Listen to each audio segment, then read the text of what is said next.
오늘 본문은 예레미야 51장 15에서 40절 말씀입니다. 여호와의 말씀이니라. 온 세계를 멸하는 멸망을 사나 보라. 나는 내 원수라. 나의 손을 내 위에 펴서 너를 바위에서 굴리고 너로 불탄 산이 되게 할 것이니, 사람이 내게서 집 보퉁이돌 기초돌을 취하지 아니할 것이요 너는 영원히 황무지가 될 것이니라. 여호와의 말씀이니라. 땅에 깃발을 세우며 나라들 가운데에 나팔을 불어서 나라들을 동원시키며 그를 치며 아라랏과 민니와 아스그나스 나라를 불러 모아 그를 치며 서무관을 세우고 그를 치되 극성스러운 메뚜기같이 그 말들을 몰아오게 하라. 뭇 백성 곧 메대 사람의 왕들과 그 도백들과 그 모든 태수와 그 관할하는 모든 땅을 준비시켜 그를 치게 하라. 땅이 진동하며 소용돌이 치나니 이는 여호와께서 바벨론을 쳐서 그 땅으로 황폐하며 주민이 없게 할 계획이 있었음이라.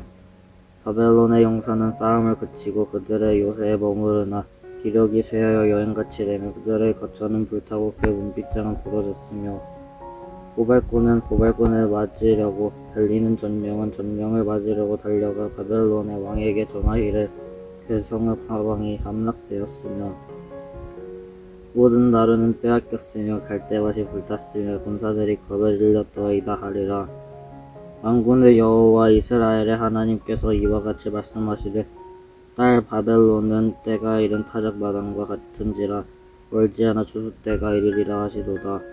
바벨론은 느부갓네살 왕이 나를 먹으며 나를 멸하며 나를 빈 그릇이 되게 하며 큰 뱀같이 나를 삼키며 나의 좋은 음식으로 그 배를 채우고 나를 쫓아냈으며 내가 받은 폭행과 내 육체에 대한 학대가 바벨론에 돌아가기를 원한다고 시온 주민이 말할 것이요 내 피 흘린 죄가 갈대아 주민에게 돌아가기를 원한다고 예루살렘이 말하리라.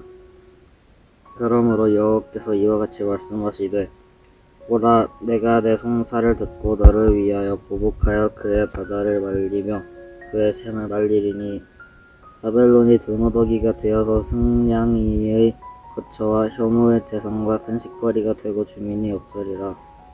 그들이 다 젊은 사자같이 소리 지르며 새끼 사자같이 으르렁거리며 열정이 일어날 때 내가 연회를 베풀고 그들이 취하여 기뻐하다가 영원히 잠들어 깨지 못하게 하리라. 여호와의 말씀이니라. 내가 그들을 끌어내려서 어린 양과 수장과 수점소가 도살장으로 가는 것 같게 하리라. 아멘. 하나님의 도구로 바벨론은 잘 사용되었지만 그것에 감사하기보다는 하나님을 멸시하며 우상을 섬기고 교만함으로 이스라엘 백성들을 포악하게 괴롭힘으로 하나님의 구체적인 멸망이 선포되고 있습니다. 교만한 자들이 하나님의 거룩한 성전을 무너뜨리고 하나님의 백성들의 피를 흘렸기 때문입니다. 하나님은 오늘 본문 25절에서 바벨론의 죄에 대하여 온 세계를 멸하는 멸망의 사나 너로 불탄 산이 되게 할 것이니 라고 말씀하십니다. 하나님은 바벨론의 최후가 산에 불타서 까맣게 재만 남은 불탄 산이라고 아주 참혹한 상황을 말씀하고 계십니다. 죄를 참혹하게 다루시는 거룩한 하나님이심을 볼 수 있습니다. 더 나아가서는 26절에서 사람들이 집 모퉁이나 기초돌을 취하지 못하고 영원히 황무지가 될 것이라고 말씀하십니다. 그렇게 황무지가 된 바벨론 땅에는 주민이 없게 하고 메대와 바사 연합군이 하나님의 계획으로 바벨론을 칠 것이라는 것입니다. 하나님께서 도와주시기를 멈추시면 어느 누구도 무너질 수밖에 없고 하나님이 도와주시겠다고 작정하시면 누구든 승리할 수밖에 없습니다. 이것은 이 땅의 모든 통치자가 바로 하나님이심을 보여주시는 것입니다. 우리는 그런 하나님께 절대적으로 굴복하며 살아가야 그 삶이 바로 승리하는 삶인 것입니다. 여전히 우리의 모습은 조금이라도 근심 걱정에서 멀어지면 바로 하나님을 잊어버리고 교만의 모습이 드러나는 것 같습니다.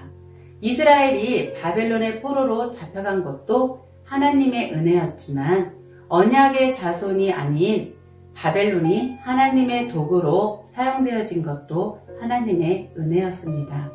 그런 은혜를 누리면서도 교만하고 우상을 섬기며 하나님이 잠시 맡긴 언약의 백성 이스라엘을 포악하게 다루었으니 이런 바벨론을 하나님은 결코 그냥 보고 계시지 않으시겠다는 것입니다.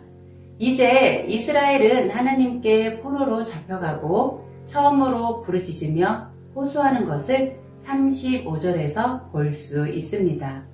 내가 받은 폭행과 내 육체에 대한 학대가 바벨론에 돌아가기를 원한다. 내 피를 흘린 자가 바벨론의 갈대아가 주님에게 돌아가기를 원한다. 결국 이스라엘은 하나님, 제가 지은 죄를 알지만 그럼에도 바벨론의 포악은 견디기 힘듭니다. 이 포악이 너무 지나칩니다 라고 말하며 더 이상 견딜 수 없으니 하나님을 붙잡습니다. 이스라엘의 호소가 얼마나 간절했으면 하나님은 이스라엘의 호소를 듣자마자 36절에서 말씀하십니다. 보라, 내가 내 송사를 듣고 너를 위하여 보복하여 그의 바다를 말리며 그의 샘을 말리니. 하나님은 이제 이스라엘의 호소를 들으시고 바로 보복하시겠다고 약속하십니다. 이런 하나님이 나와 함께 하시는 약속의 하나님이시라는 것이 참 좋기만 합니다. 그리고 무엇보다 나를 괴롭히고 힘들게 하는 모든 것들을 하나님은 그냥 보고만 계시지 않으신다는 것입니다. 견디지 못하는 포로의 삶 가운데서 하나님을 붙잡으니 이제 바벨론의 멸망과 동시에 구원이 이루어지게 됨을 믿습니다. 우리는 하나님의 계획과 뜻을 잘 알지 못합니다. 무엇보다 하나님을 온전히 알지 못하기에 때로는 하나님의 응답이 없어서 원망할 때도 있습니다. 그런데 오늘 말씀에서 하나님은 우리의 간절한 호소에 즉각 응답해 주시는 분임을 보았습니다. 말씀을 볼 때마다 하나님은 우리를 향한 시선을 늘 고정하고 계심을 깨닫게 됩니다. 그런 하나님의 시선을 우리는 지금 외면하고 거부하고 있지는 않은지 돌아봅니다. 지금 우리를 향한 그 사랑으로 참으시고 기다리시는 하나님 앞에 하나님을 더 알기 원하는 마음으로 말씀 안에서 사는 하루 되셨으면 좋겠습니다. 그 말씀 안에 응답이 있고 그 말씀 안에서 우리의 작은 호소에도 응답하시고자 기다리고 계시는 하나님을 경험하시며 오늘 하루 우리가 겪는 어려움이 해결되지 않더라도 말씀으로 우리 가운데 오신 하나님을 기대하며 바라보시는 하루 되시기를 기도합니다. 함께 기도하겠습니다.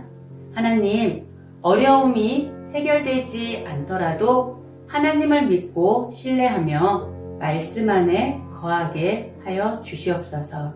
하나님의 시선을 거부하는 우리의 모습은 없는지 돌아보며 오늘도 말씀 안에서 하나님의 시선을 경험하게 하여 주시옵소서. 오늘도 말씀 속에서 늘 응답하시는 하나님을 경험하시기를 소망합니다.